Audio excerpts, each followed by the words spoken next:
Went ahead and created another mod, or started another mod. I'm getting back to building some um, Habs, but I'm putting that in its own mod. That way I can. It just makes it easier, less complicated, um, and I can track the impact. So I called it Trey J. Schmidt Custom Habs, John Jacob Jingleheimer Schmidt, Trey J. You know, anonymous name. Um, so it's its own mod, so it can be loaded separately from anything else, or it can be loaded with everything else. Right now, all I've got is an upper and lower one by one. Um, just getting back into remembering how to build all of that. It was easier to just start off with one by ones, and of course, you got to test all of the snap points to make sure that everything's working. I had a problem at first. The manufacturer type didn't translate. Sometimes the manufacturer type is there, and sometimes it's not there when you create a hab. It depends on how you go through it, and it wasn't making the. I had all of the snap points and all of the um, keyword references for the snap point were in there, but it just was not generating the hab. And the problem is because it didn't have the snap behavior um, wasn't linked because it didn't know what the manufacturer was. So I had to go in and fix that. So basically, I've got an upper and a lower. They're slightly different, a lot the same.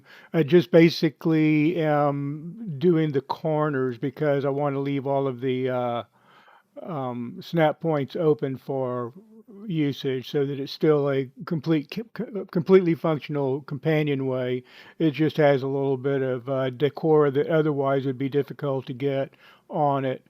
So that was basically just going through and testing all of the snap points and all of the possible conditions to make sure that it's all functional. And once it passed that, then I'll go ahead and build something with it and give it kind of the final test of okay, how is it working?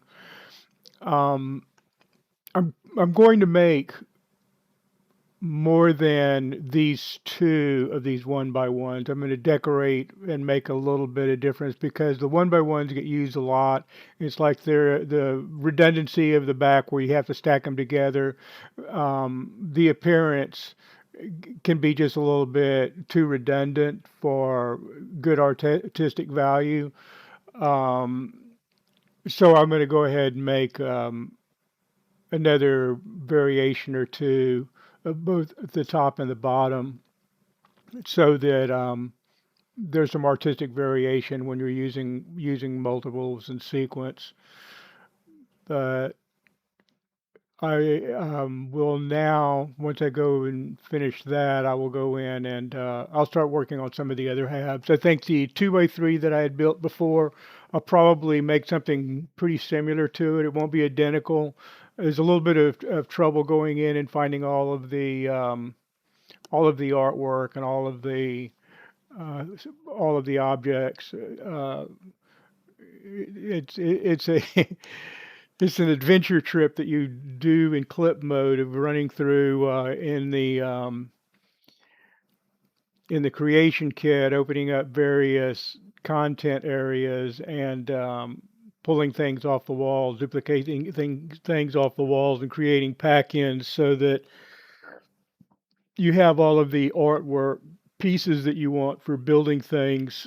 It's like the gun rack thing that I made. That's a picture that's in a certain frame that's got a pan stuck over the picture to give it the metallic look, and everything's resized. And then I had to special mod the rifles and put them in place.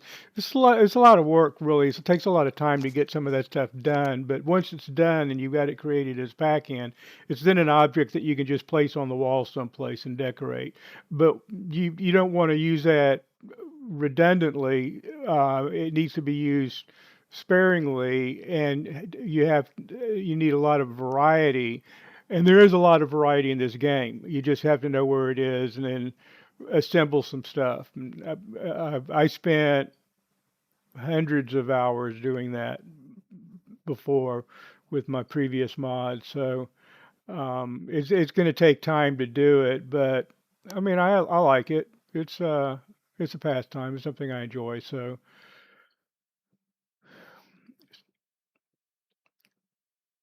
I'll um, I'll make another variation of that.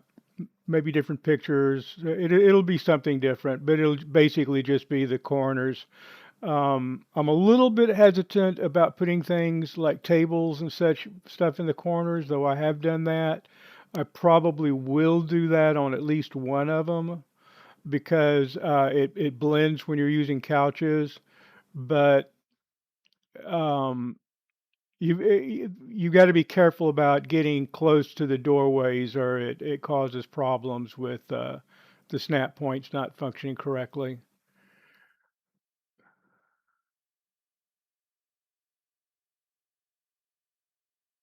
So that all works, and now I've got my upper and lower one by ones, which are things that I use a lot of. I didn't particularly like the mannequin, but they don't. You don't really get to see which mannequin is which pose. They just use one image for the mannequin and a number, and you're supposed to know which one looks like what. Um, I don't. I don't have them memorized. There's quite a few of them. So in order to find out, I just drop a bunch of them and then go, oh, okay, this is the one I'll do.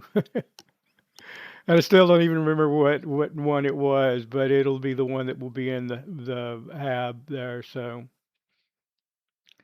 that that one's a little different, but I like them not that animated, a little bit more casual and like somebody standing there, a dummy guard or a guard dummy, however you want to look at it.